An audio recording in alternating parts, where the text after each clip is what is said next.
Hello everyone, আসসালামু আলাইকুম and welcome back to my channel. তো কেমন আছো বন্ধুরা? আশা করব সকলেই ভালো আছো।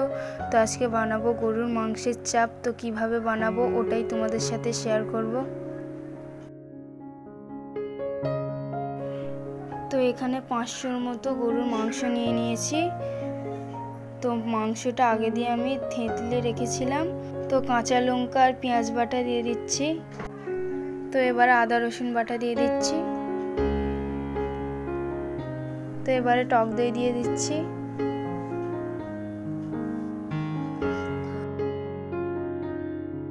তো লঙ্কা গুঁড়ো দিয়ে দিচ্ছি। তো এবারে হলুদ গুঁড়ো দিয়ে দিচ্ছি। তো জিরে গুঁড়ো দিয়ে দিচ্ছি। তো এবারে ধনে গুঁড়ো দিয়ে দিয়েছি। তো গরম মশলা দিয়ে দিচ্ছি। তো স্বাদ মতো লবণ দিয়ে দিয়েছি।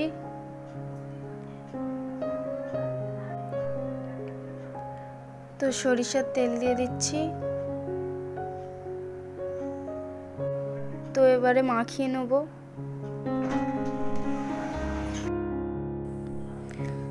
আর হ্যাঁ বন্ধুরা, যারা আমার চ্যানেলটা নতুন ভিজিট করেছো তাদেরকে অসংখ্য ধন্যবাদ। আর তাদের কাছে আমার একটা রিকোয়েস্ট রইল, প্লিজ আমার চ্যানেলটা লাইক কমেন্ট সাবস্ক্রাইব করে দিও। তো যাই হোক, আমার মাখানো হয়ে গেছে। এবারে ঢাকা দিয়ে ফ্রিজে রেখে দেবো। তো যেহেতু আমি বিকেলে রাঁধবো তাই ফ্রিজে রেখে দিচ্ছি। তোমরা চাইলে এখনও রেঁধে নিতে পারো, কোনো ব্যাপার না। তো যাই হোক, আমি ফ্রিজে রেখে দিচ্ছি। তো ফ্রিজ দিয়ে মাংসটা বের করে নিচ্ছি। তো দেখো মাংসটা দিয়ে একটু পানি ছেড়ে গেছে। তো যাই হোক, এবার আমি গ্যাসটা জ্বালিয়ে কড়াটা বসিয়ে দিয়েছি। তো রিফাইন তেল দিয়ে দিচ্ছি। তো এবারে পেঁয়াজ কুচি দিয়ে নেড়ে নেব।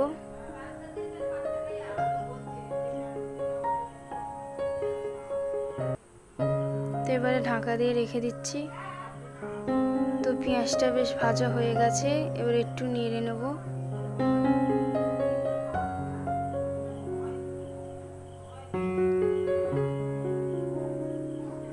তো এবারে তুলে নেব।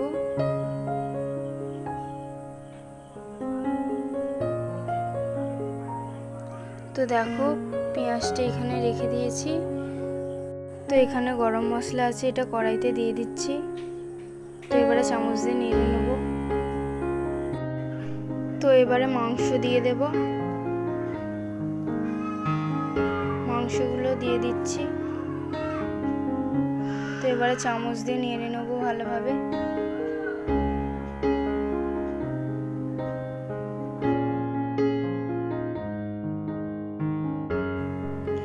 তো দেখো মাংসর কালারটা খুব সুন্দর ফুটেছে।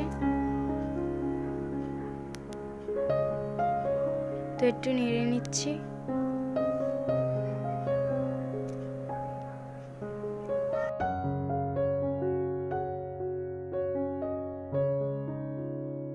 তো এবারে জল দিয়ে দিচ্ছি।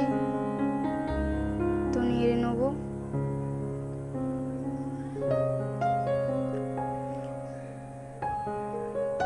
তো গরম মশলা দিয়ে দিচ্ছি। তো পেঁয়াজ ভেজে রেখেছিলাম, ওই পেঁয়াজগুলো দিয়ে দিচ্ছি। তো সব দেওয়া হয়ে গেছে, এবারে ঢাকা দিয়ে রেখে দেব।